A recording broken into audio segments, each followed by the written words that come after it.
বাবজান, আপনার বোনই তো দেখতে শুনতে মাশাআল্লাহ অনেক সুন্দর। তা মামুনি লেখাপড়া কত দূর? ও অনার্স থার্ড ইয়ারে পড়তেছে। বেশ বেশ, খুব ভালো খুব ভালো।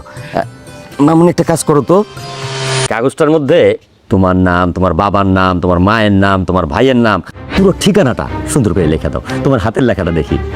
মা, তুমি যদি কথা না বলো তাহলে তো এলাকার মানুষজন বলবে বোবা মেয়ে বিয়ে করে নিয়ে আসছি। ও তাই তো মামুনি, তোমার নাম তো রাখছে ময়না, তা আমাকে ময়না কি কথা কয় না? না, বলে একটু কম বলে আর কি। ও আচ্ছা, লাজুক মেয়ে। ঠিক আছে, কথা না বলো। বাবজান, মেয়ে আলহামদুলিল্লাহ আমাদের পছন্দ হয়েছে। আর চাও পাওয়ার ব্যাপারে আমাকে কোনো দাবি দেওয়া নাই। আমগো আল্লাহর রহমতে সব আছে, fridge, TV, air condition, oven সব আছে সব।